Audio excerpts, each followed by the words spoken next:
Oh,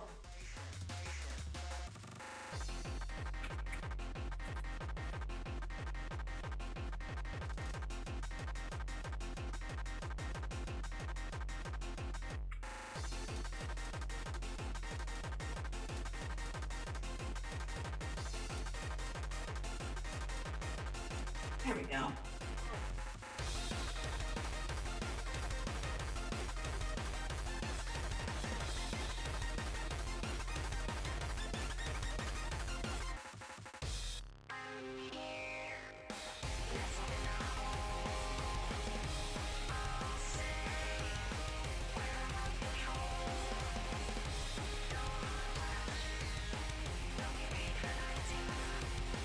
So I'm picking up. Yeah.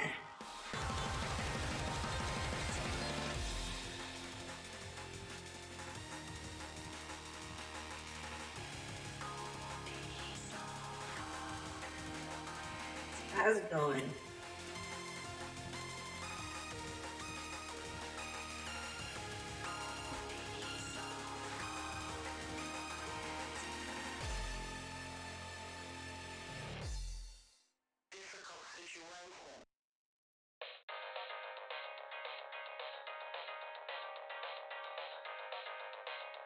That's the stream fit, right?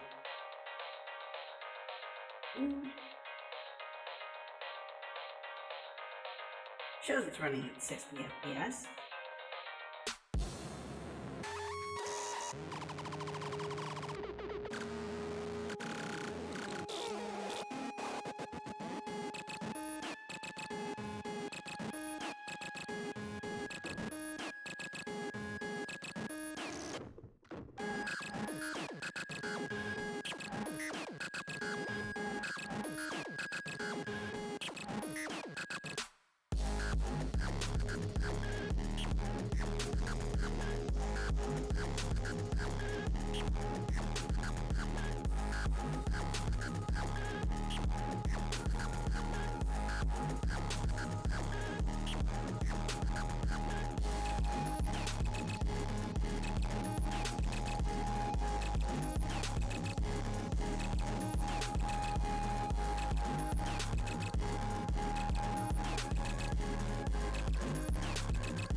hanging out till kickoff time.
Fighter's log.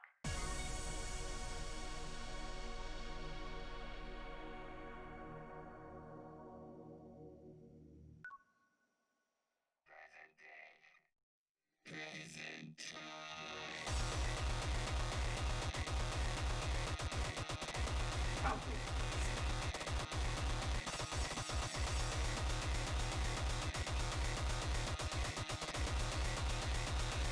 Hold me if I'm dying.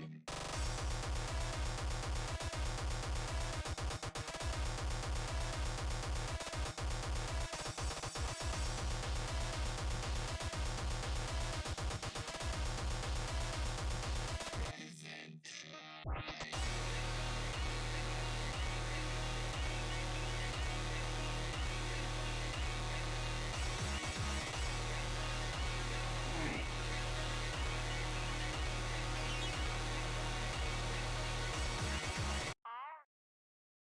About that time, let's go ahead and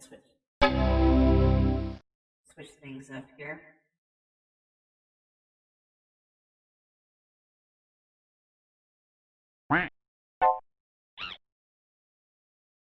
There we go. And bring up the game.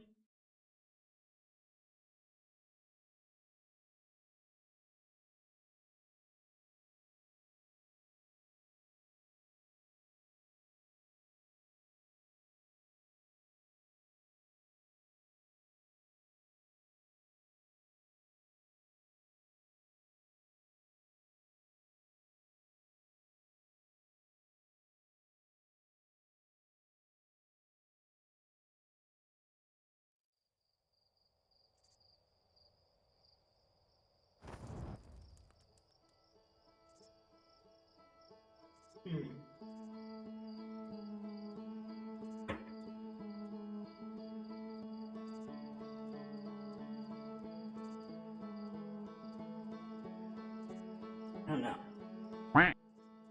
That's why. I hit the wrong one. There we go.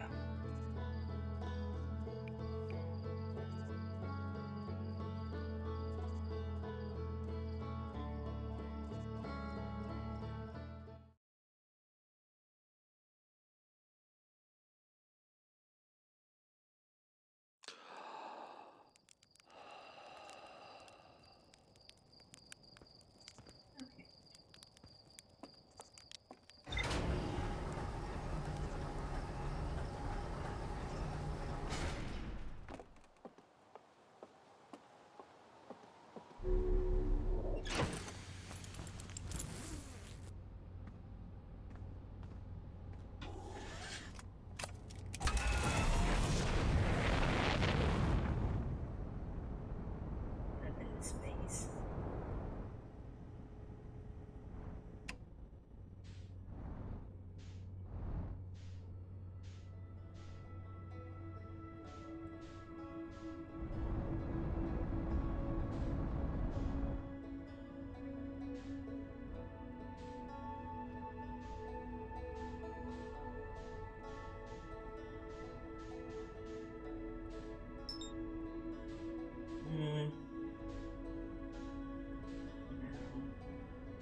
is that?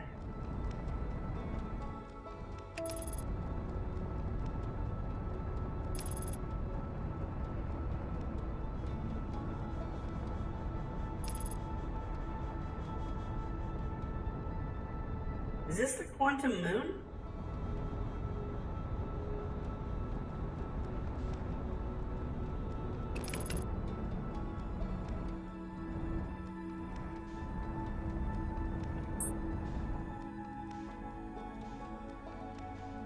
What?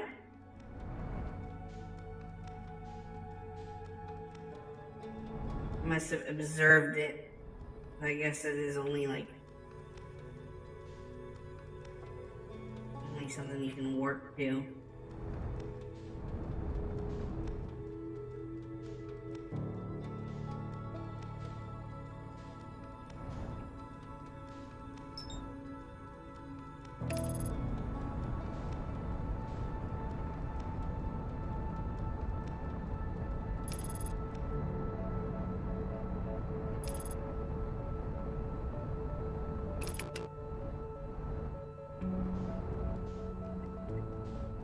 Oh, not good.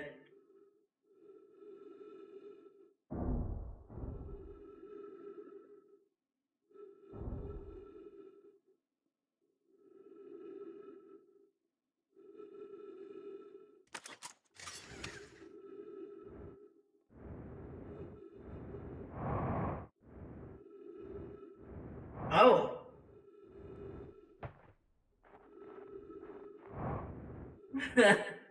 Spaceship's just gone.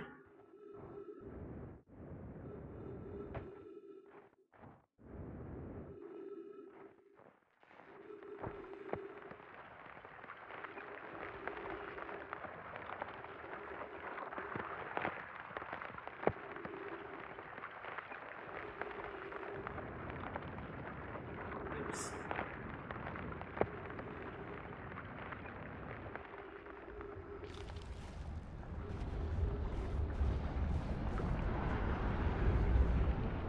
Oh, is this thing just flying into the sun? No.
Now, how do I get into it?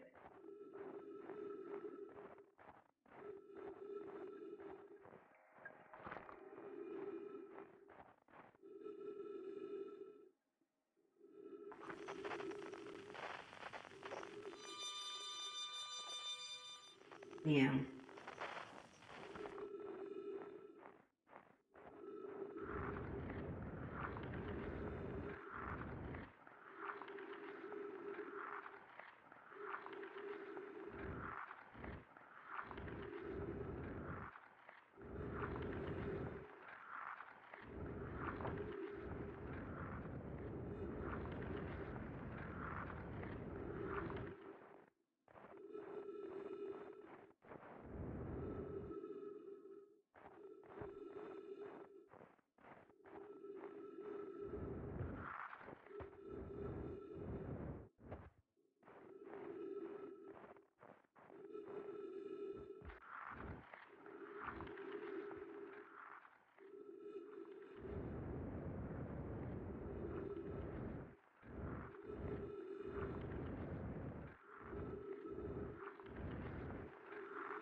that's the white hole.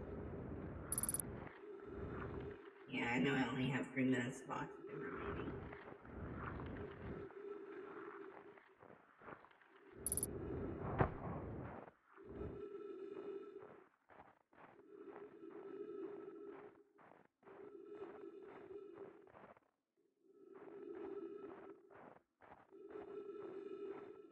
Just trying to see if there's anything else I can find.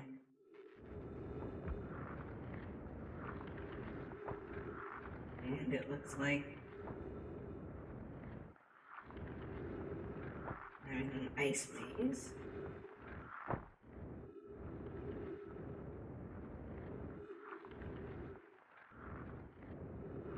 Yeah, this is bullshit.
That's fine. I'm dying anyways. Let's see if I can see anything from...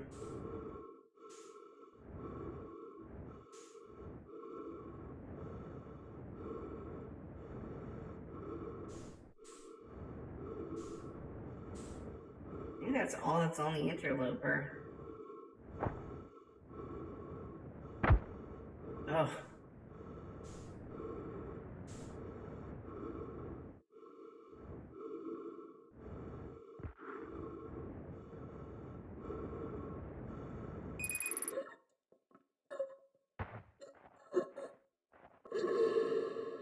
Yeah. That's fine.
there's data now.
Oh.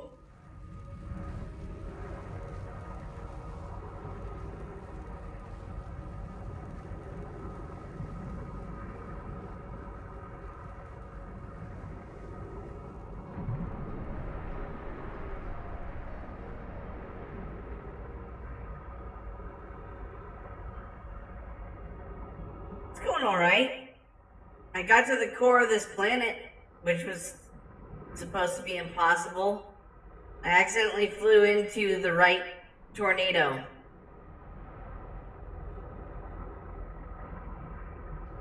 And that sent me hurtling down instead of up like the other tornadoes do, and got me past the current that keeps you out of the core. Now my ship is, I think, above the force that keeps you. I don't know. Yeah, it is. Okay, good. Alright.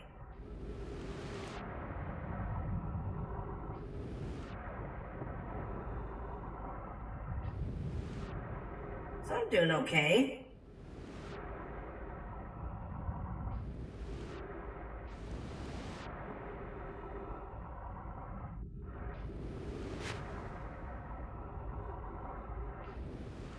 How's it going up in the Great White North, Jenny?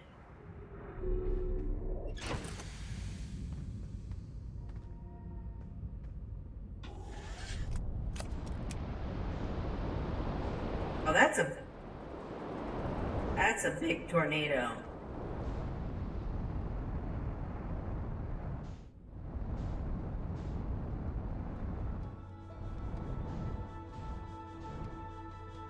Yeah. It's getting there. Season-wise, I mean.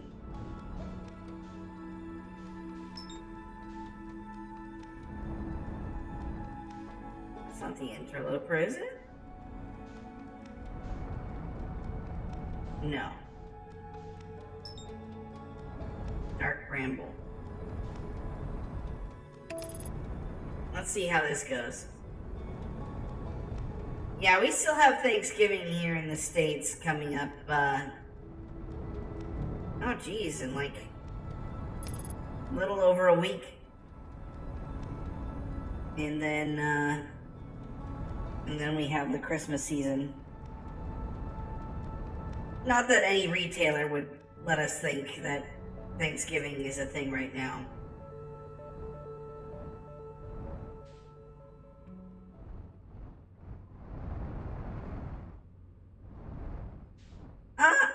Probably not in my voice crack. Probably not in the traditional sense, I don't think. But I wouldn't be. I mean, retailers are already talking about how.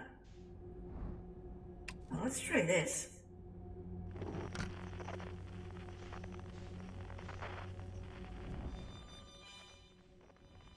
Yeah.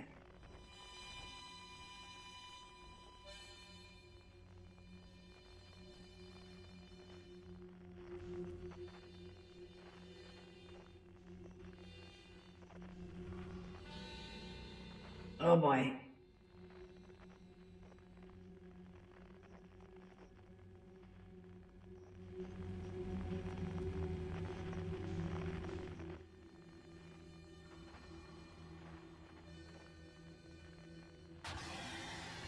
Oh, that's it for me.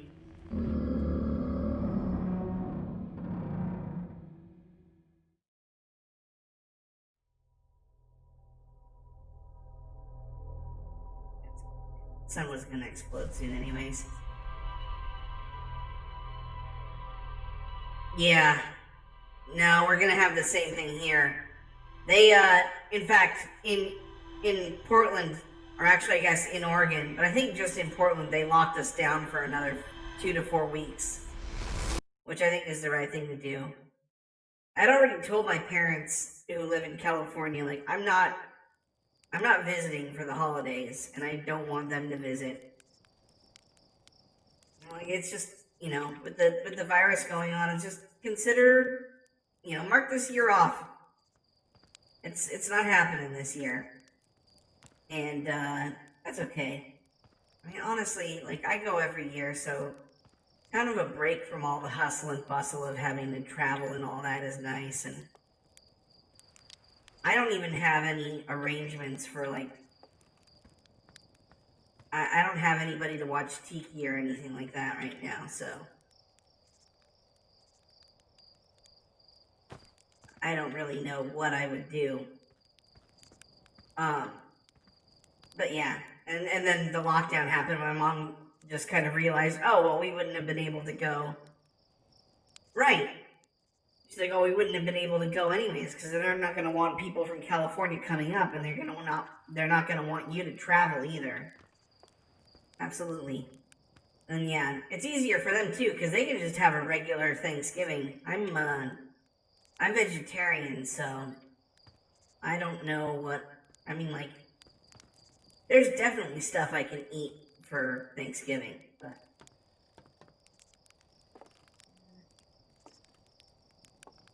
you know what? Let's just see if anything new has happened around here.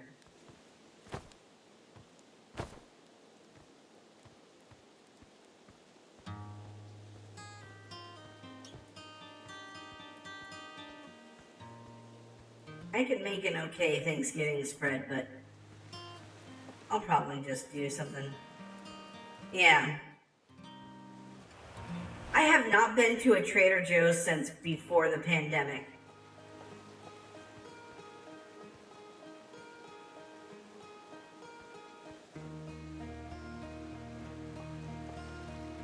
I, I'm surprised Trader Joe's doesn't have Canadian stores. Or if they do, they don't have Vancouver stores. That's a pretty population dense area of Canada.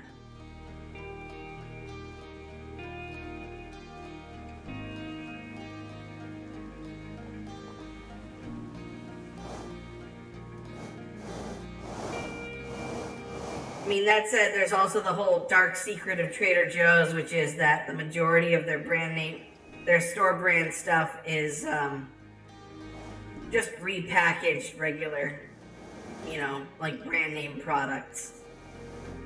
I think it's called white labeling or something like that.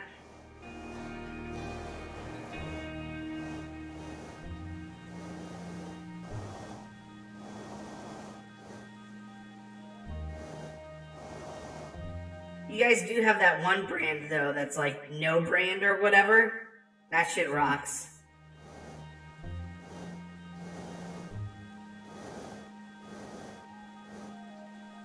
Yeah.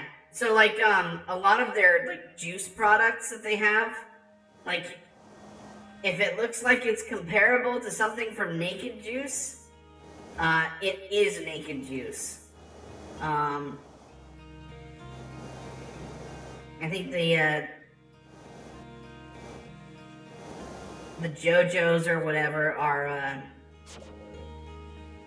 specifically made for them because they have to be pressed to have the right logo. But they're probably just like a switch out of a die in the same manufacturing facility as like, you know, other store brand Oreos or just flat out Oreos.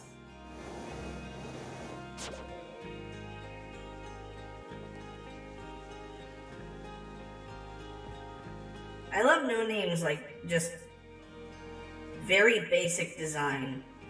It's good.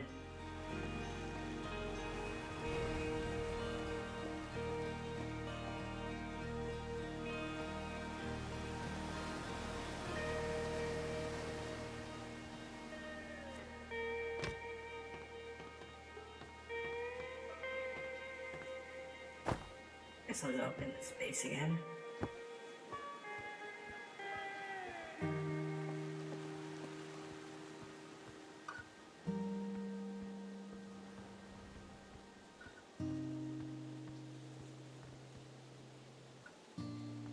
Jenny, what are your thoughts on the kids in the hall?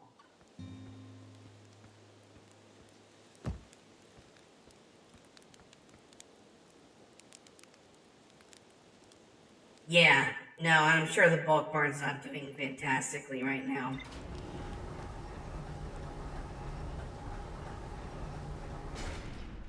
I can imagine a way that they would, you know, be able to do stuff like doing online ordering and having people who are, you know, taking precautions as far as packing stuff and all that. Just turn it into a pickup shop. Only 3 skits. Oh, wow. I have the entirety. Well, except for their more recent, their like recent Showtime series I think they did, which is called Death Comes to Town. But I have everything else on DVD.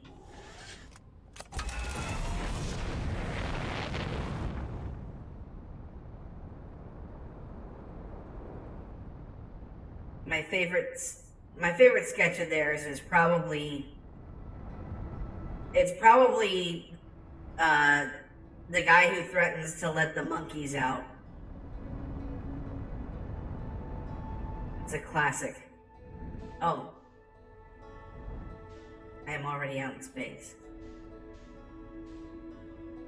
It's just this like rich guy who lives in this small town. And he has just a room. I'm leaving the solar system.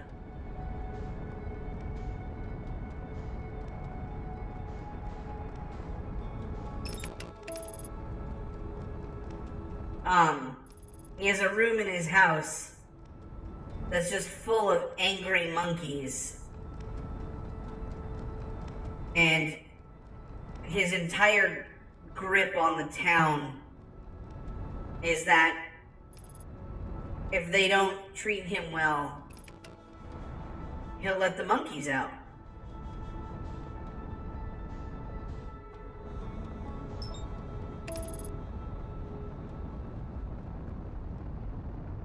And now I'm flying towards the sun. That's good. Yeah. Feel for a while.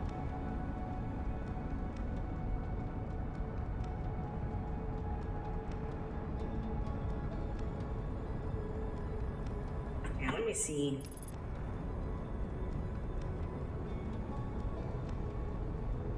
Well, let me land this thing first. And then I'll pause.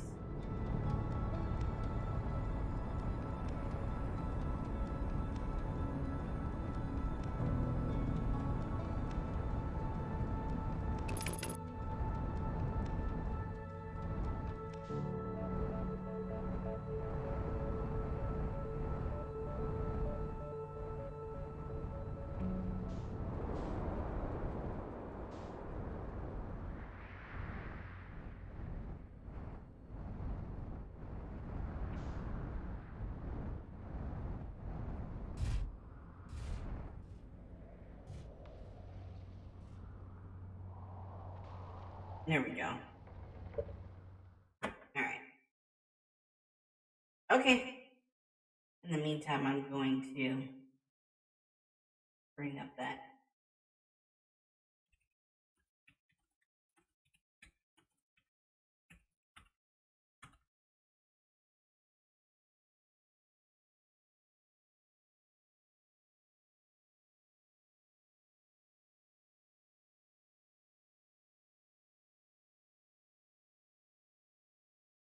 Yeah, this is the one.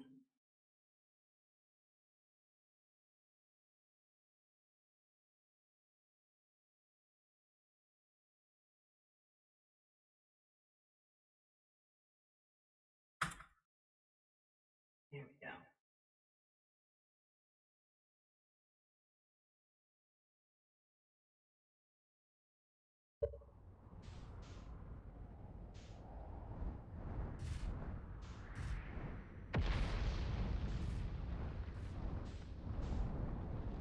I've already been here. Let's see what else there is.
Already been right there.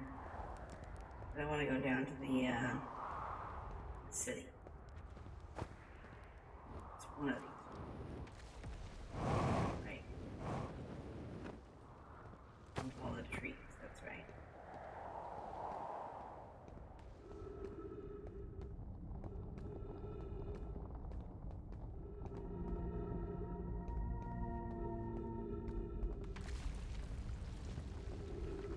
Yeah, it's the monkey sketch.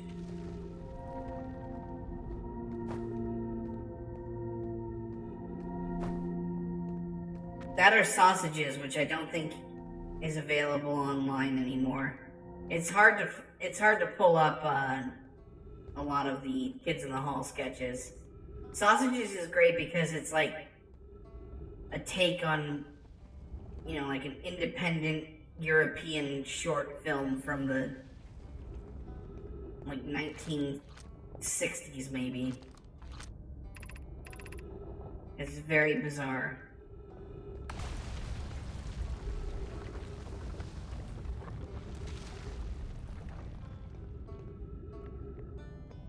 Wait, the city. This is.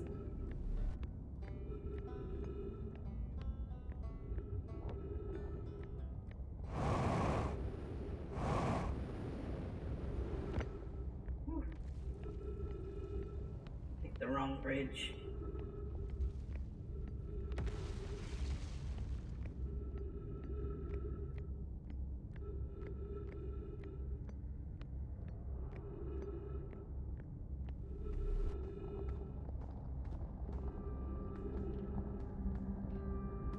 I love it that he's, gotta let him out someday.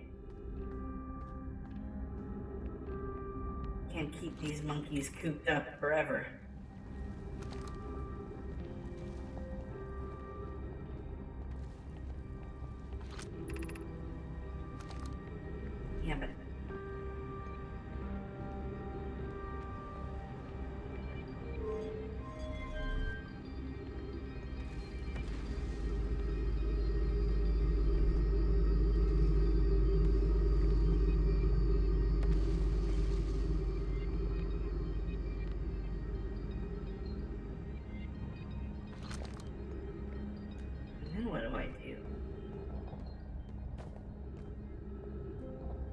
up there now.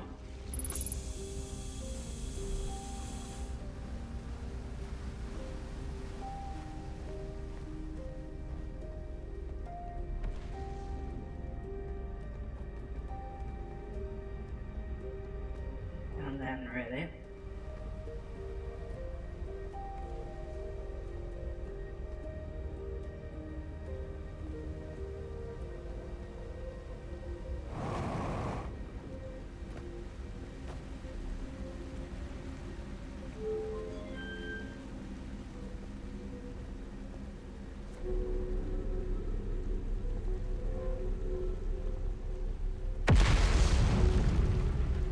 That's always a good sign.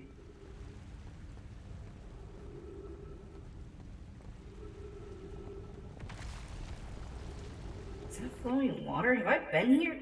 Have I not been here before?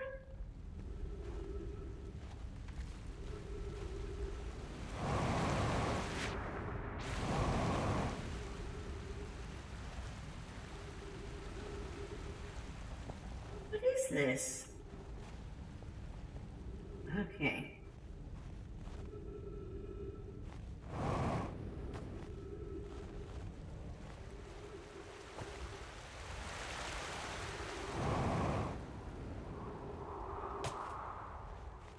I don't quite remember where in relation the Black Hole Forge is.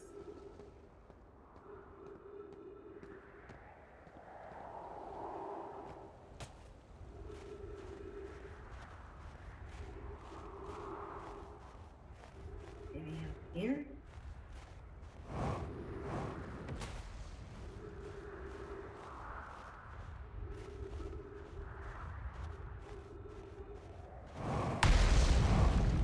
Eh.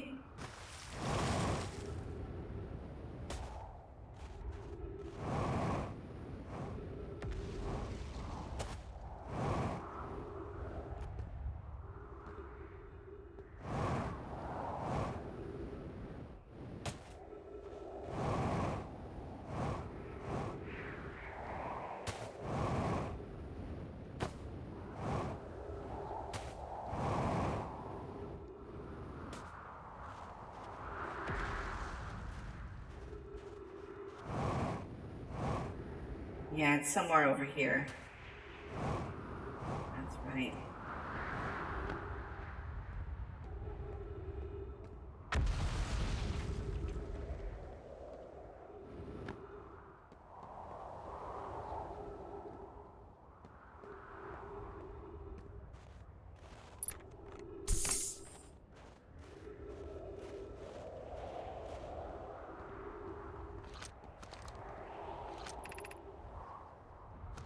Yeah, not that much.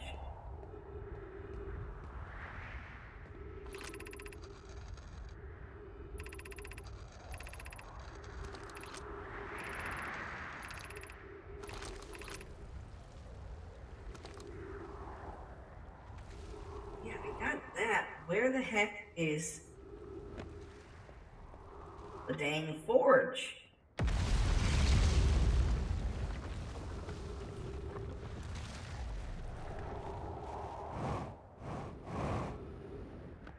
It's not that.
Totally lost.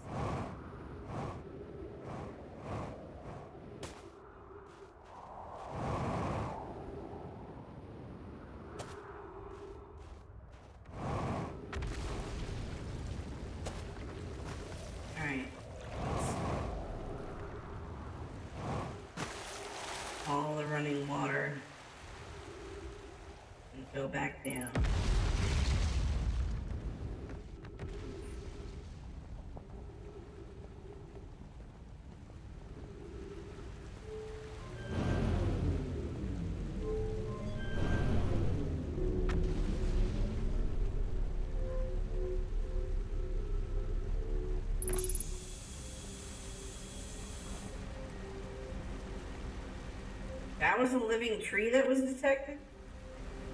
Okay.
Bunch of dead guys.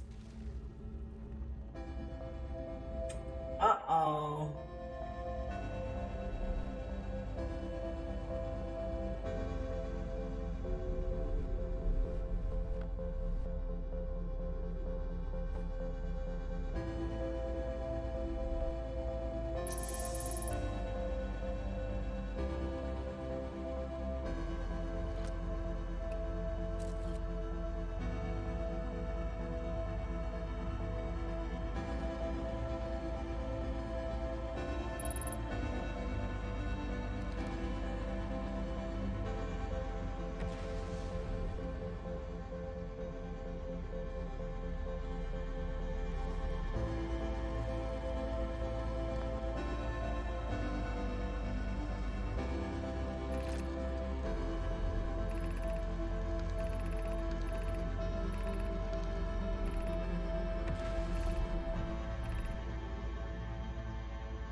Read, read, read, read, read.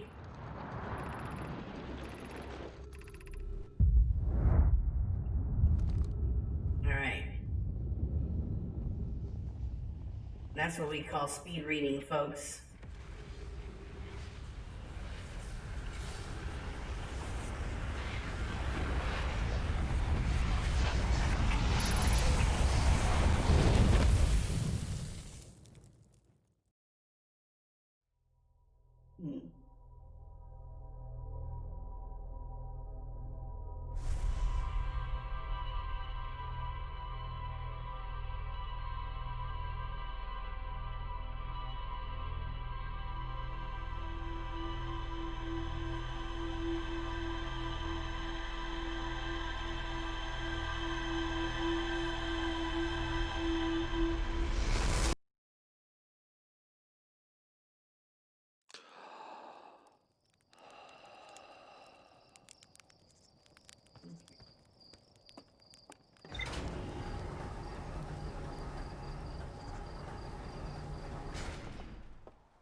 I did it on the computer.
find their corpses on the interloper at all, though.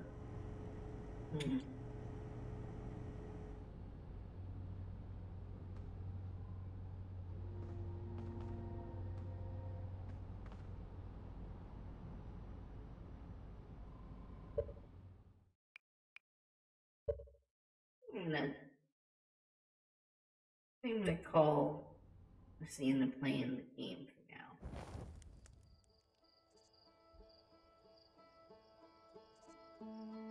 There we go.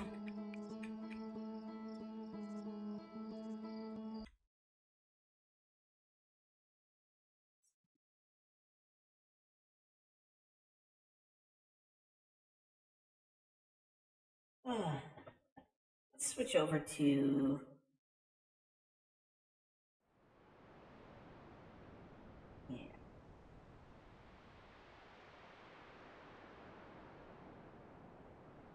let's go.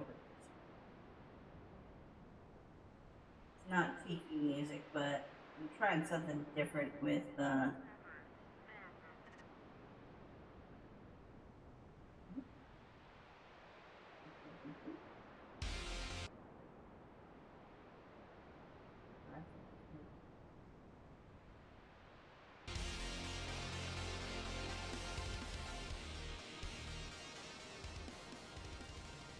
there we go.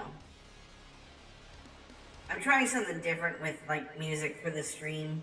I don't really care all too much if the VODs on Twitch get muted, because I also record all of my streams to my hard drive and then back them up. But I thought kind of it might be a good idea to stick with stuff that's more safe to stream. And Emma Essex basically put out info on all of their albums on Halley Labs, which is basically their Bandcamp for like what songs are safe to stream. The only really real reason why anything isn't is if there's like samples or if it's a cover song or something like that.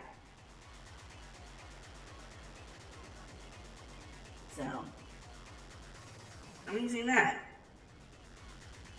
I mean, I don't know how. I mean, so I guess like sound effects in games being DMCA'd and stuff like that. The examples that I've seen so far, everyone's just talking about them being DMCA'd. But is it just on VODs, Jenny, or is it like during live streams that music like stuff is being muted?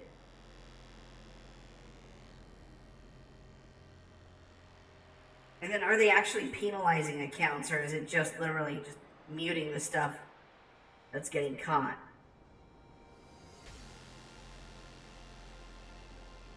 Or maybe I'm taking two things and thinking that they're one and the same.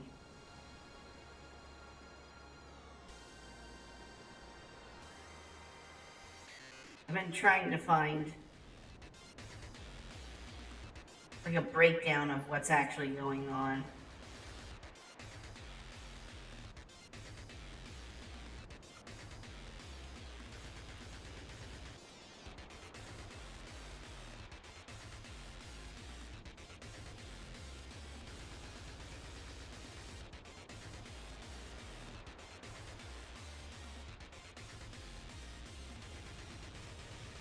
How can it be on VODs that you've deleted?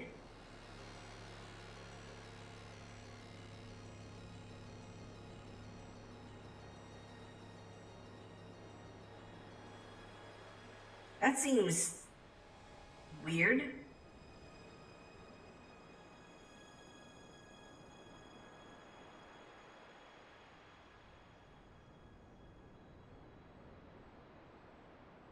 Because I've had stuff muted on my video on demand stuff.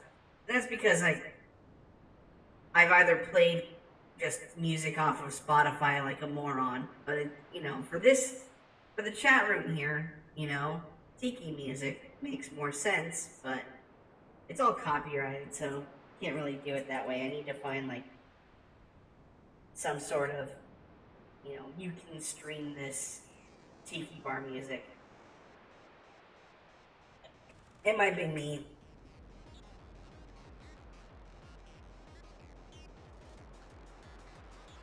Oh, my stream is like... Oh, that's weird. It's me.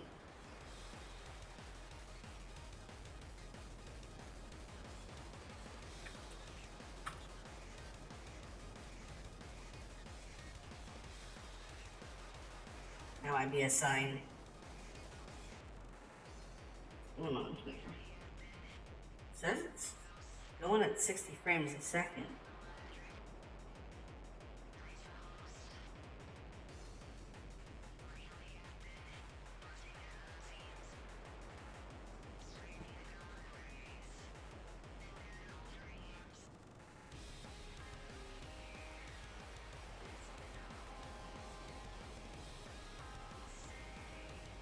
Let me check something here.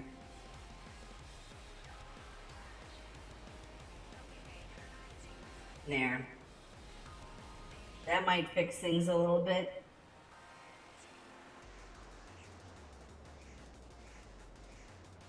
Yeah. Like I've been so actually what might be causing my lag is I've been uploading stuff to YouTube and I thought I was done before I started my stream, but one of them was still going. And I just stopped that.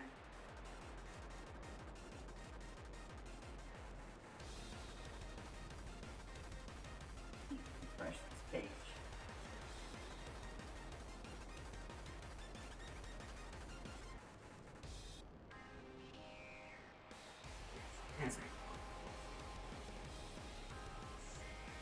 Okay. Looks like I'm moving around a little bit better now.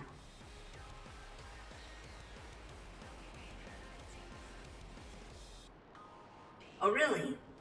Because Twitch came out with like their own application, but it's only got like 3 genres on it.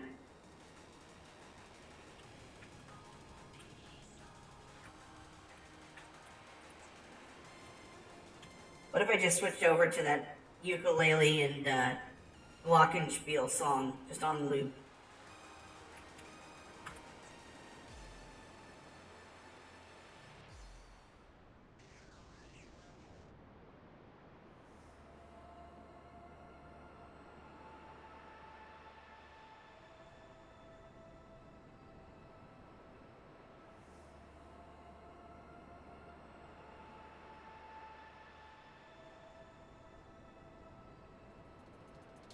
But yeah, like for my music now, this is fine because what I've got set up right now is I've got Foobar 2000 with a plugin for rendering a text file that displays the displays the information of what song is playing, and then I'm just capturing the part of the window with the album cover. And I added a new column. Nope.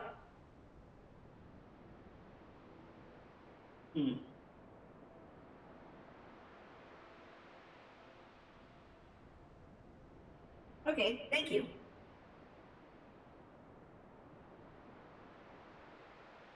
Yeah, I think probably we'll end things here in a little bit for the day. But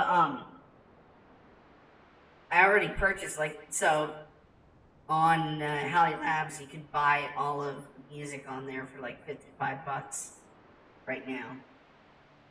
And so I just spend the money.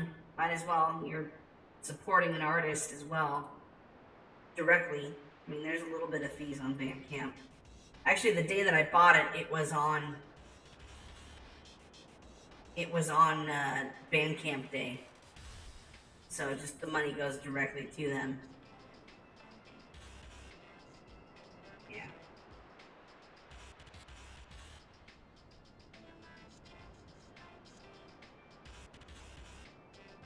But yeah, that's just a way to kind of get around things, I guess. Until I play a game with, like, I'm really interested to see how Fuser goes.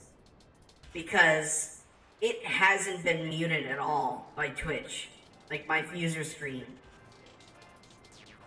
So I wonder if there's already like something registered with Harmonix and Twitch.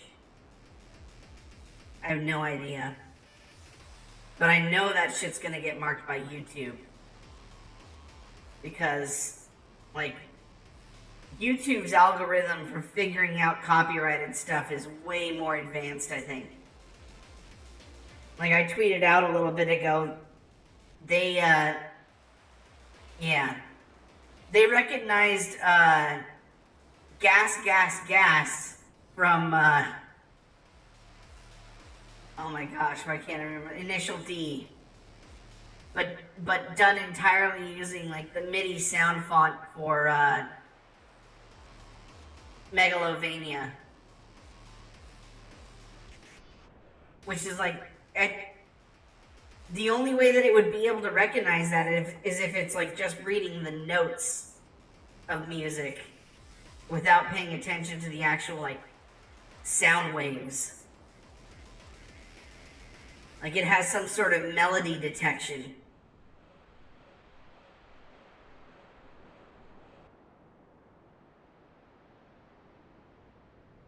Yeah.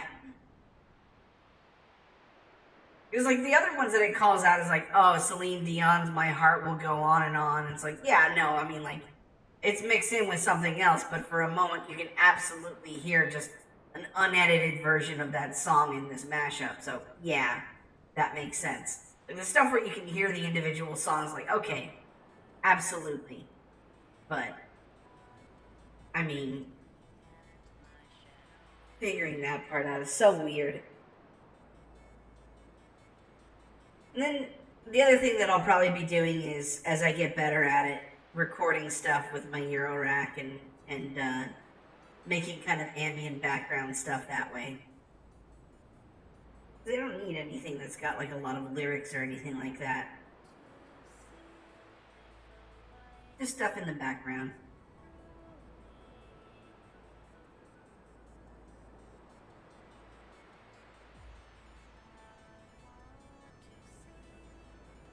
Yeah.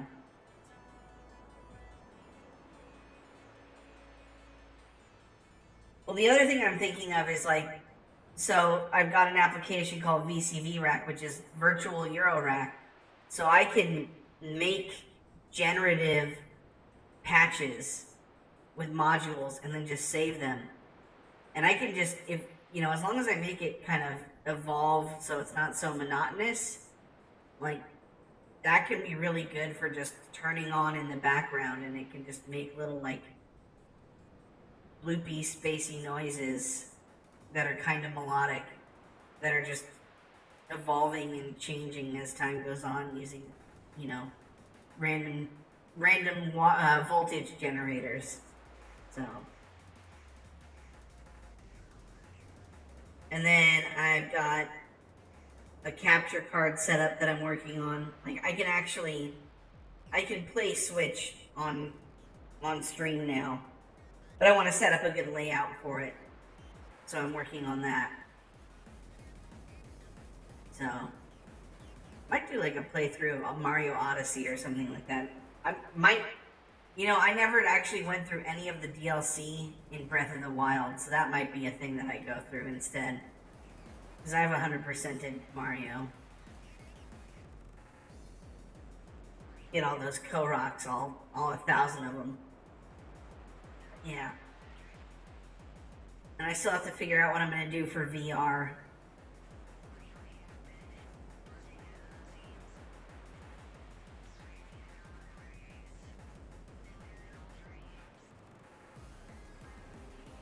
Yeah.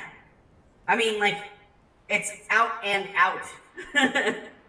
Like, it was available for about 5 seconds, and it's gone. It's all gone.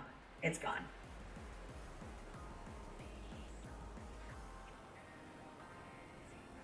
Nobody has them anymore.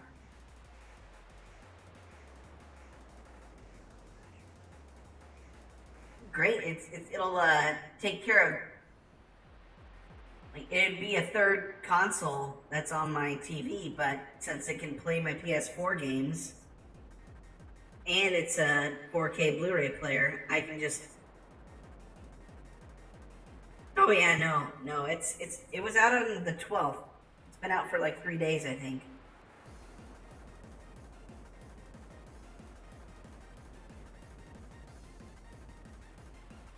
I have no idea if it will actually fit in my entertainment center, though. That thing is gigantic. It's bigger than the original PS3, I think.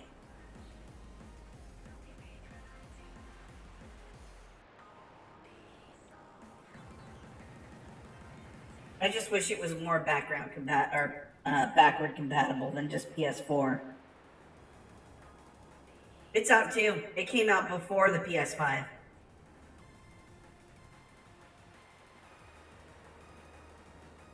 Right? Pretty sure. Also, it's smaller, way smaller than the PS5.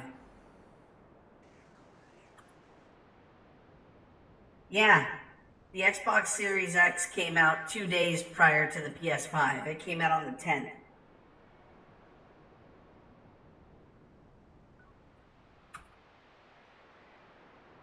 We are now in the future. I'm really curious about all the haptics built into the PS5 controller. No, I mean, like, at least the PS5 even kind of barely has anything either.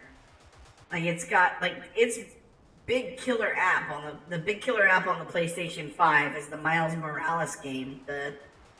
And that's not even like a full-sized game. That's just it's like, I guess, like a standalone expansion.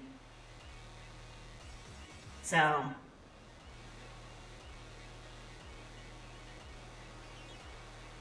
but there are more games that are coming out for the PlayStation 5 that look good compared to like stuff on the Xbox.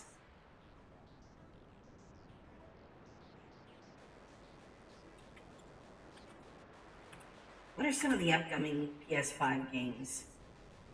Like, oh yeah, Horizon, Stray, which is like the cyberpunk cat game.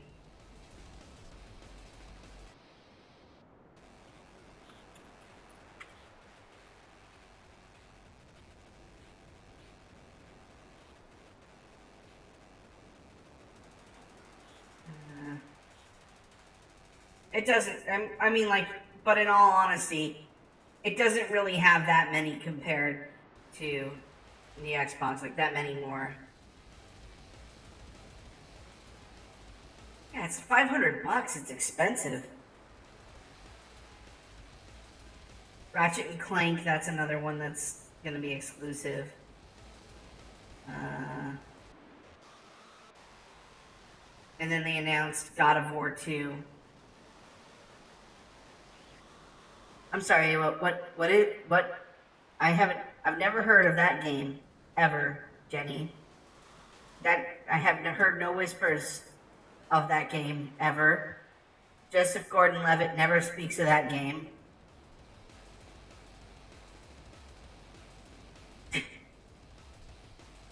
I don't know. Because that game looked, like that trailer looked, or the couple of trailers that we got looked awesome. But hey, how's it going, Shep? I should probably update the stream.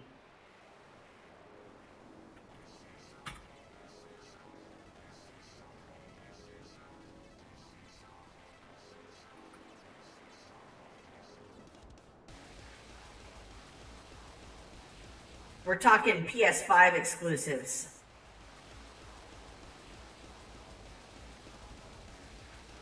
Nice.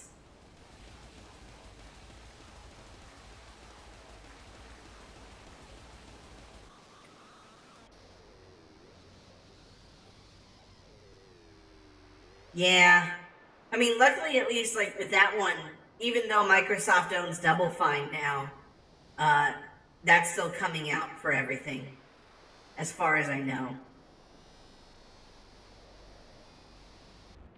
I think they have to because of the whole, you know, uh, crowdfunding thing.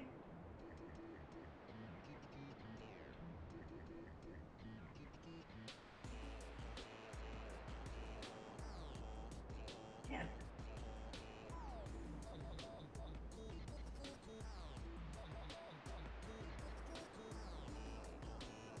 The nice thing about Microsoft exclusives though is that they're not really, because Microsoft is doing a thing now where just everything also comes out for PC too.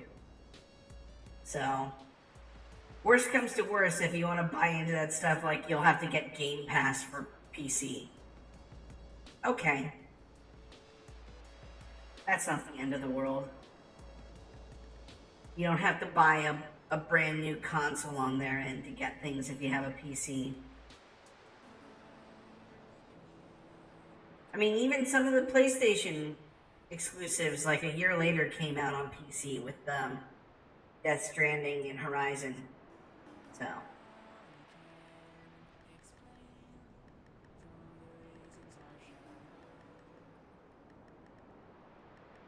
Let's see here.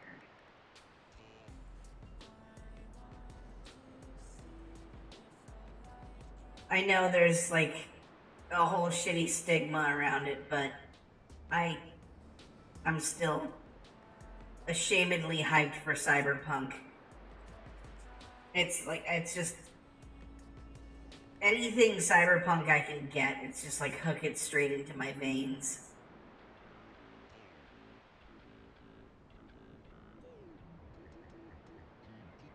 I just got the I mean, like,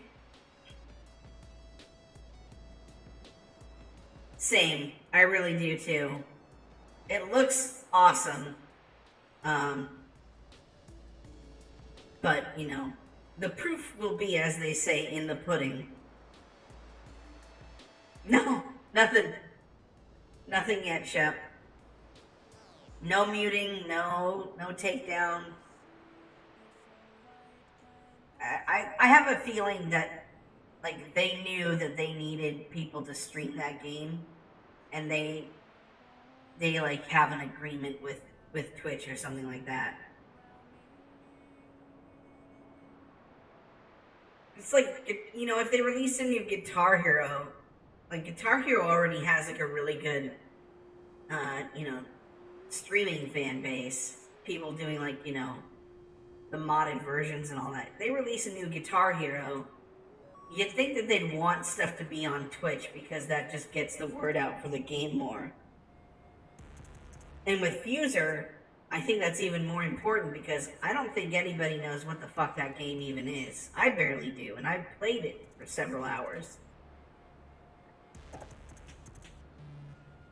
It's a lot of fun. It's got some aspects that aren't fantastic. It's definitely not worth the $60 to get the entry level, let alone the $100 to get that and the extra 25 songs, which is what I paid. It's not worth that. But I watched a video of somebody playing it, and it was like, oh yeah, this is right up my alley. I want to play this. So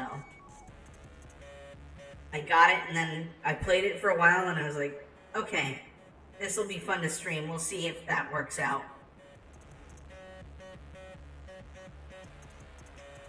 I was telling Jenny I'm starting to upload stuff to YouTube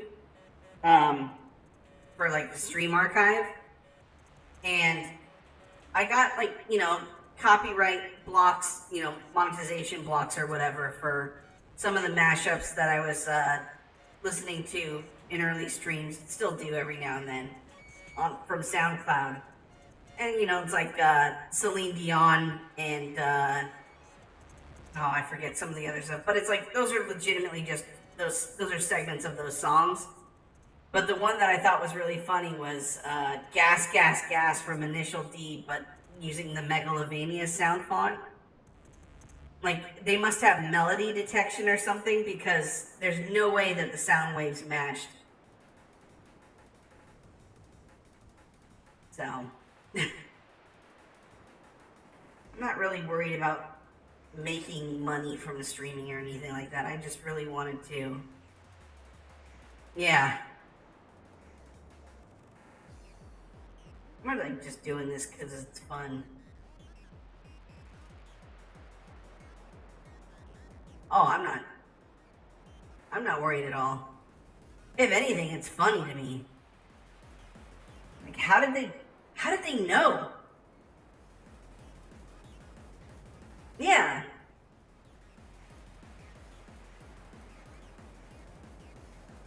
From the game, right? It's ridiculous. It's like somebody got a DMCA takedown on Twitch for the police siren in GTA 5.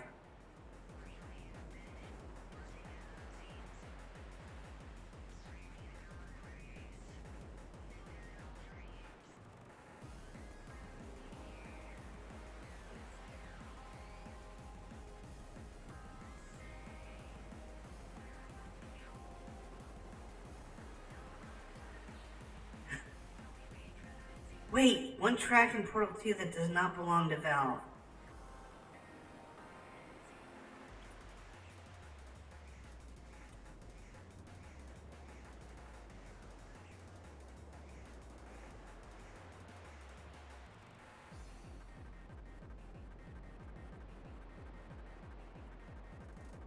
Smooth jazz.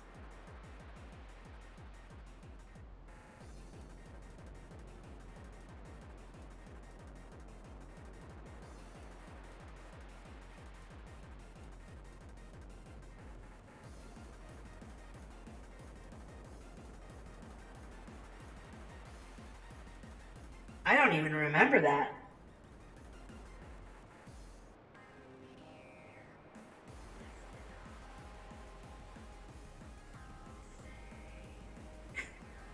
Yeah, so they clearly have melody detection.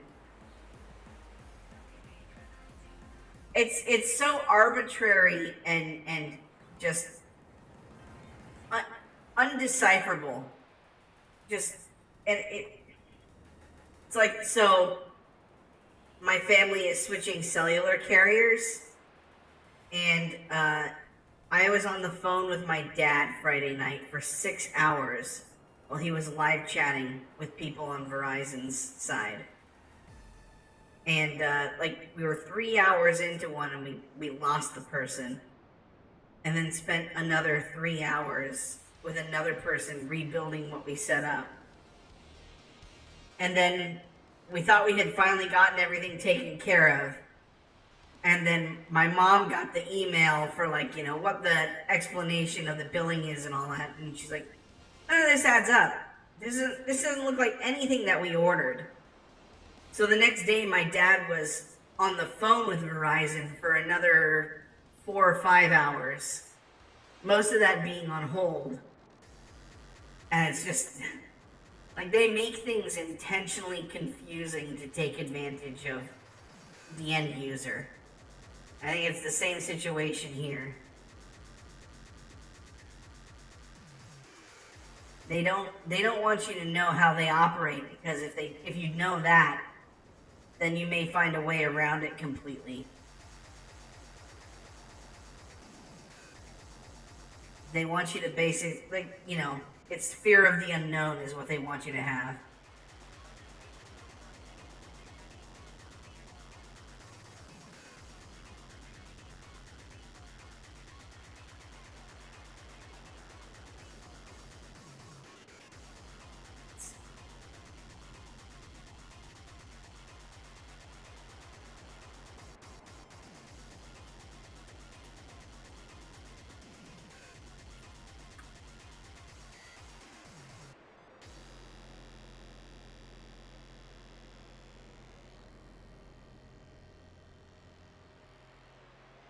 Offering by Larry Stevens. I found it.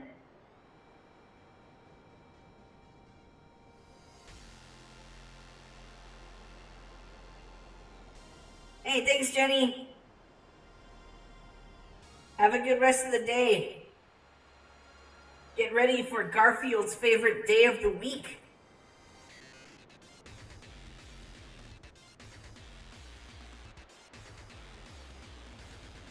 Thank you. I mean, when she tweeted out that like she's gonna put stuff on every album, you know, for what's safe for streaming and what isn't, I was like, you know, I should probably just like move things over to using that. Like in this room, it doesn't really make sense because it should be Tiki music playing. I gotta find some royalty-free Tiki stuff, but I already own every album because you know every now and then she does the whole you know buy the entire discography for X number of dollars, and so I did that. I think back during like a band camp day a few months ago, and then yeah, just kind of like I think a couple more albums came out since then that I capped off my collection. But yeah, I'm just kind of going through and finding stuff that I like and trying to get a mix of that in there.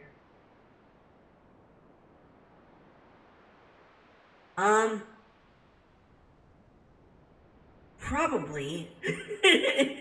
I would guess so. Especially since a lot of the SpongeBob music I think is licensed. I don't think it's. Let me see here.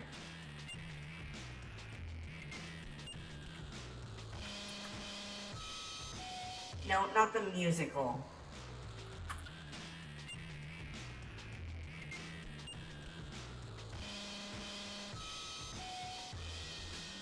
Who makes...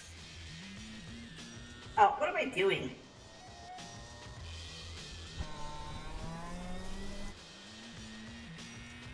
We can just search together.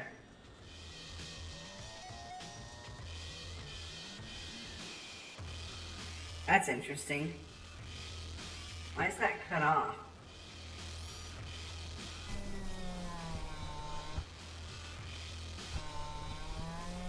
Oh, I know why.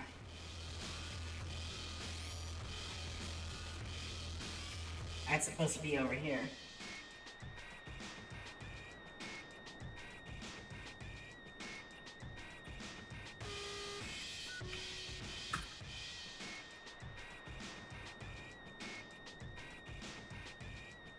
Oh yeah. I mean, like, I'm using plugins and stuff, but...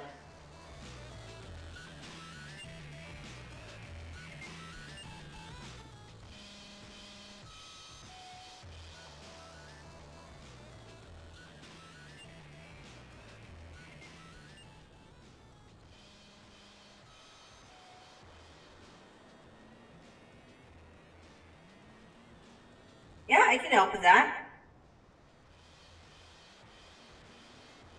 I think we follow each other on Twitter, right? I follow you. I better have followed you back.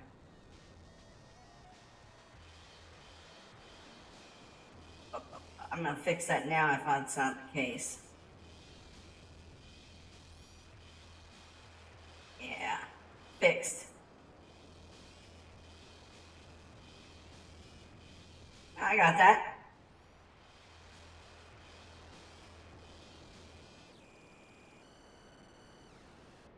I assume it's the Shep as you, right?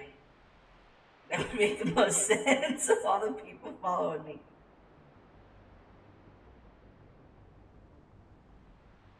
I can tell you, like, a lot of what I learned. I mean, it's really just kind of messing around with the stuff. I I got a couple of key plugins. Like, first of all, I don't use the Streamlabs version of OBS because in order to get any of the stuff that I have for that, you have to pay a subscription to Streamlabs. But you then, now with OBS, you're running just stuff that any old person has developed and hasn't really been vetted by anybody.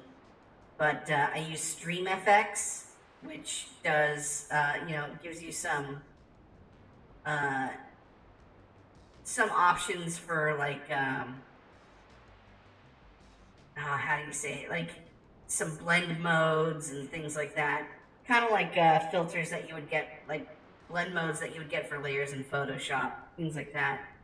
And then there's another plugin that I have, and I can't remember the name of it. And I think it's a really basic name too. OBS animation.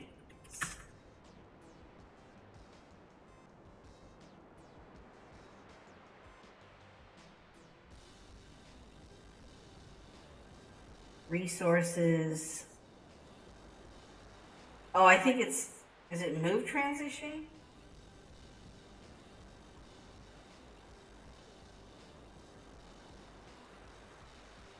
That might be the one.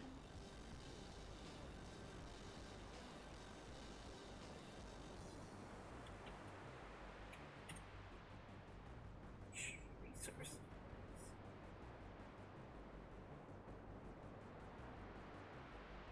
Virtual puppets.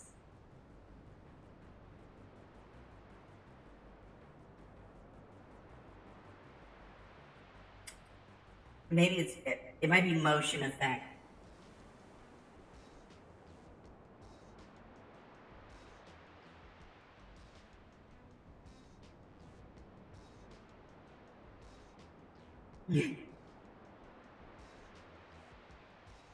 It's Vuppets. It's not quite a video, not quite a puppet. Oh, good job. That was really janky. That's not how that's supposed to go. I'm like clicking around with stuff in. No, so that's like there's a reason why I have the chat transition here that goes into chat or chat app. Oh,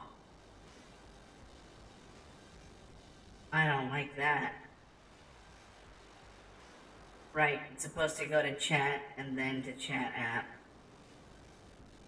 But the radio should be in place anyways. I got a little bit of tweaking to do. I changed some stuff up today to work with Fubar. But yeah, I think it's motion effect is the name of the one that I've got. It's very PowerPointy, but it does the job. Anyways, we're looking at who does the who makes SpongeBob music.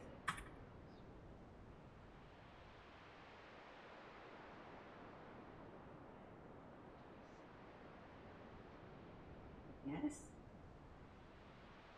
I'm just trying to find out who plays that dang slide guitar.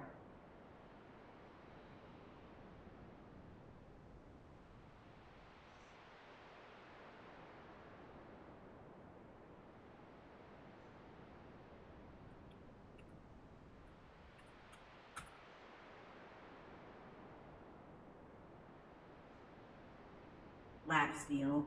Okay.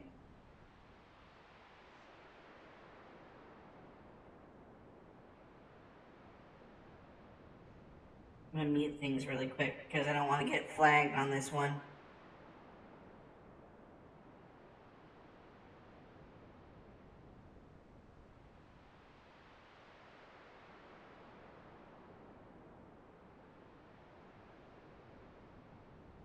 Oh, that was literally just the like transition sound. Okay.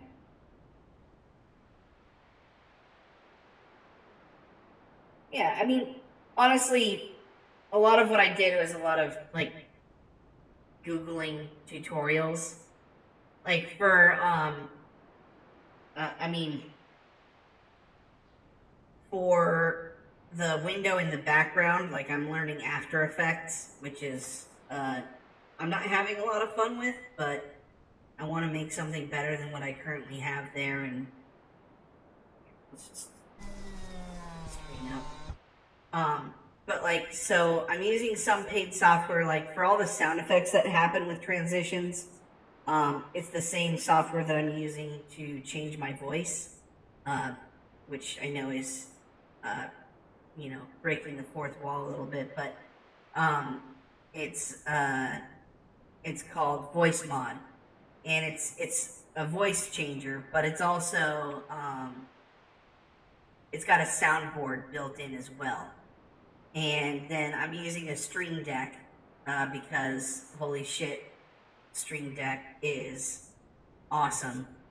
And it's just like a big array of buttons that are all their own individual screens, and you can program it however you want. And Voice Mod and OBS and Twitch and you can control all of that with it, which is fantastic. And you can do multiple things at once. Like you can make a button that triggers a sound from the soundboard and a transition. So when I bring the screen down, that's two things happening. That is actually a transition from a scene where the screen is up and out of the frame to a scene where the screen is down and in the frame, and I just move it down in the same vertical axis. And if I move it horizontally, it's going to kind of move diagonally because it just moves in a smooth, straight vector line from point A to point B, right?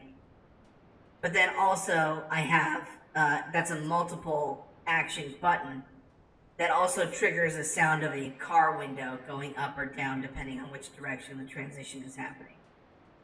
Because that's one of the things, like,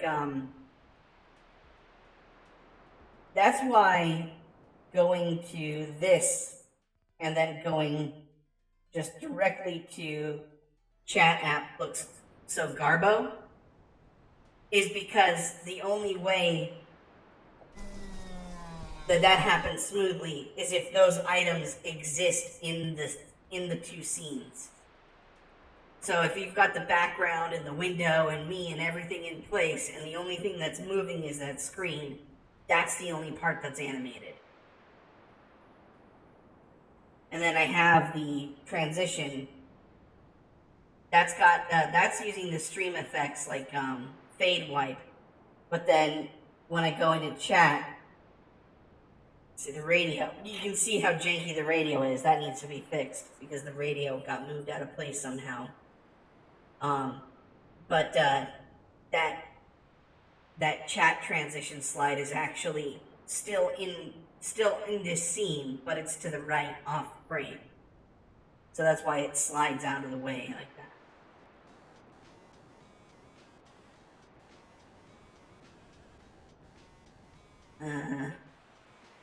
And then we go into game.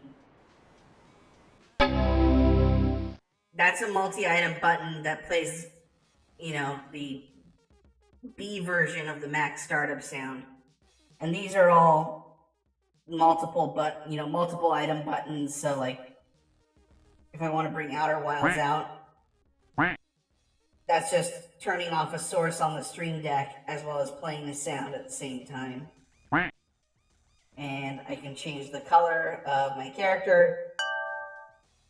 That's literally just two different versions of the same thing. And the second one is filtered. Just playing around with a bunch of the filters and stuff in OBS and in the plugins to make it black and white and more pixely. And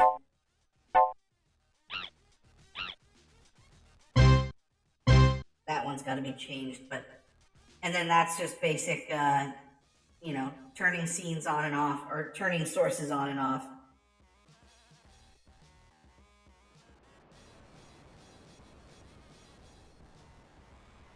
But yeah.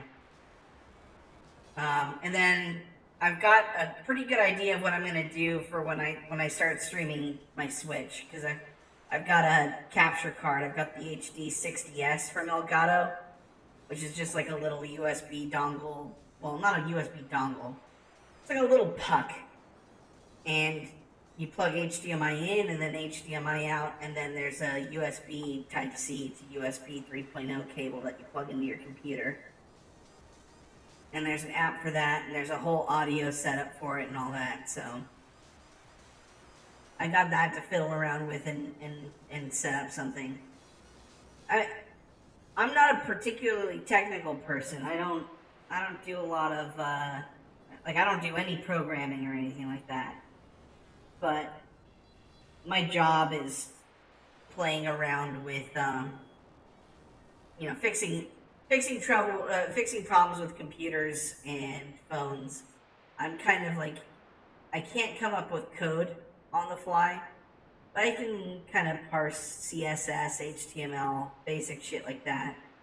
But then also, like if you give me a switchboard with some values to toggle, I'm pretty comfortable just sitting there for several hours, just flipping things and figuring out what the right configuration is to get things to work the way I want. That's kind of how I problem solve, is just a lot of banging my head against the switchboard until it works the way I want.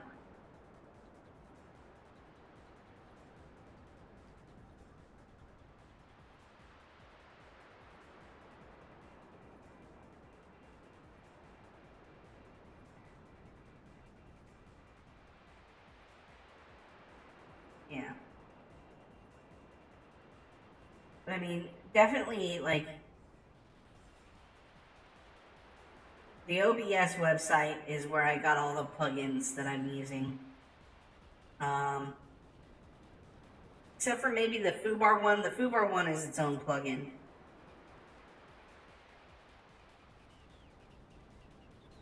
I think that would probably be better. I personally don't have a whole lot of experience with cash cards. This HD60S is one that I bought probably 2 or 3 years back and have not used until now. But it works, and I can imagine that their other stuff, including the stuff that just plugs into a PCI slot, would work potentially better. Yeah, the HD60S. It just looks like a little puck thing. It's by Elgato, same people who make Stream Deck. The mic that I have is it's a Behringer microphone on an arm with a shock mount and a plosives cover on it, one of those foam things. And that's plugged into just a Behringer audio interface to USB. I think that probably cost me maybe $70. But you can even use, for a while there, I was using my headset. Like, whatever you have, obviously, is great. But I will say, one of the tools that I think, if you're comfortable with setting up macros on, like, a second keyboard or something, like, there's software that'll make it. But a Stream Deck is so good. Like, I really, really like my Stream Deck. So I would highly recommend that.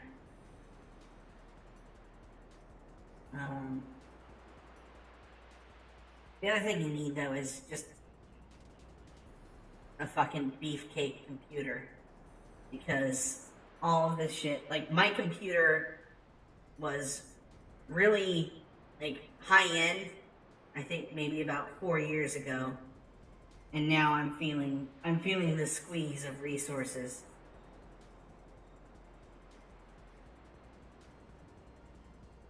Also kind of feeling like I really can't wait to move to a place where I can get fiber internet, because the upstream on this Comcast connection is hot garbage.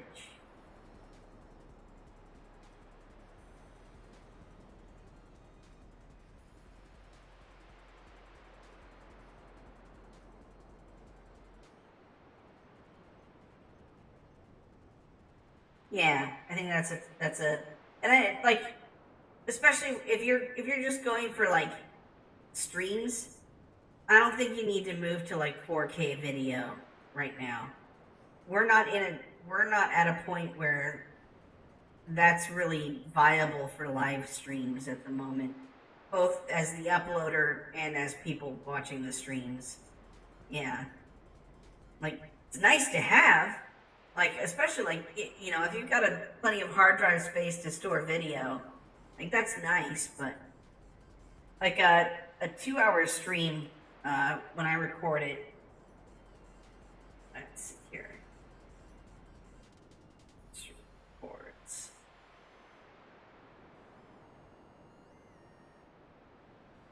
Oh, I don't. I don't have that. I think I have maybe half a gigabit. Yeah. Look at the file size here.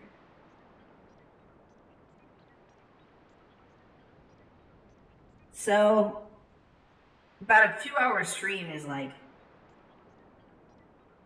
7 to 10 gigs on hard drive.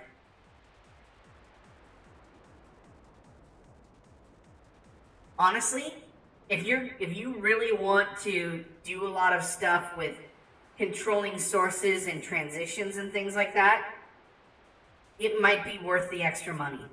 I have the standard one because they released the smaller and bigger models after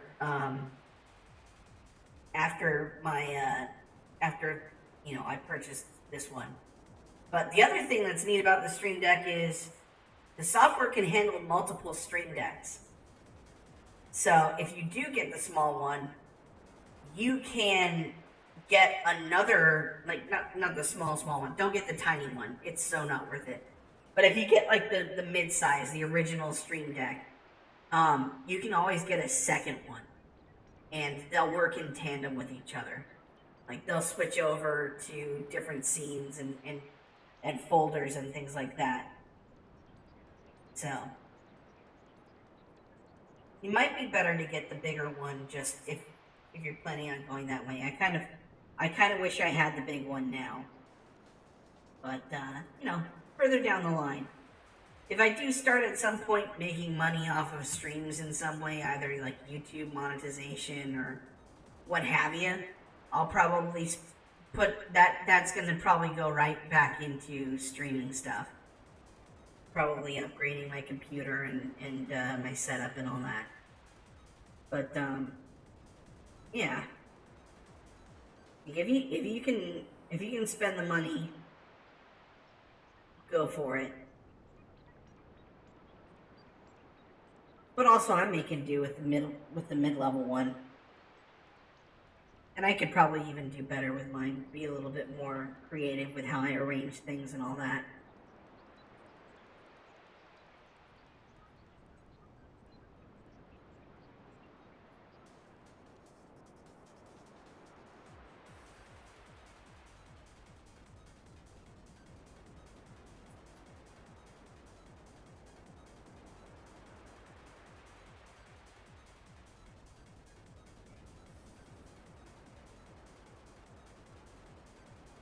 Anyway, Shep, I'm gonna end it for the night. But yeah. What voice changer are you gonna be using? I mean, like I'm using VoiceMod, but I'm sure that you can get away with like using VSTs and stuff like that. But I just wanted something that would just take care of it easy. VoiceMod I think was like $20.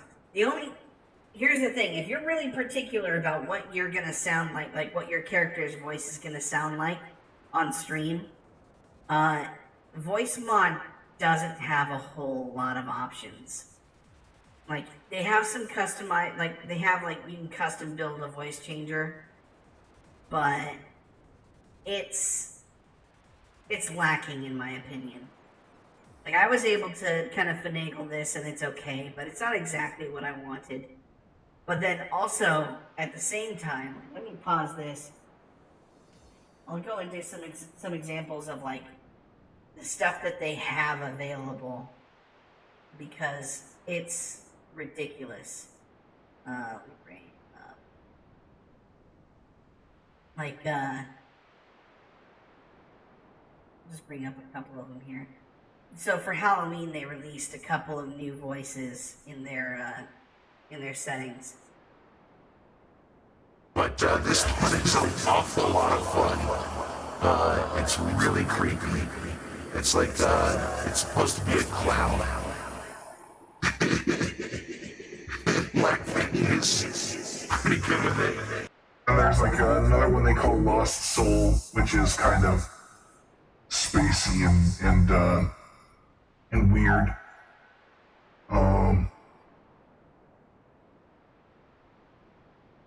Let's see here. I don't know. Let me go back to my regular one. And then of course I made one for, you know, Sounding more evil, but it's pretty deep and hard to understand, but that was kind of the point. but really my whole thing is just I wanted something that was a little bit higher pitched, a little bit more kind of cartoony sounding, but also with effects, because how is my character vocalizing it all without a mouth? So it's got to be like telepathic or something. So I wanted to sound a little bit echoey and delayed. But yeah. And then the fact that it comes with the soundboard built in is great too, and it plays whatever audio file. It could probably do like a feminine robot voice, but you may also benefit from just playing around with VSTs and stuff. You have to be careful with that angle of it though too, because depending on the application you're using for that, it may be pretty computer intensive. Like, you don't want to run something like Ableton Live just as a voice changer. I have a feeling that would just absolutely drain far more resources than what's actually needed for that. Just running the DAW on top of it all. It'd be interesting to see if there's like an application that can just use VSTs just as like voice changing and vocal effects and stuff like that. I'm sure there's something out there. The nice thing about VoiceMod is that they do have a free demo. Basically, it's the same application. It's just, if you like it, you can buy it and then put in the serial number and it'll activate everything for you. But the free version, it just gives you kind of like a random selection that rotates every week or something like that, I think. So you can at least play around with it a little bit and see what you think.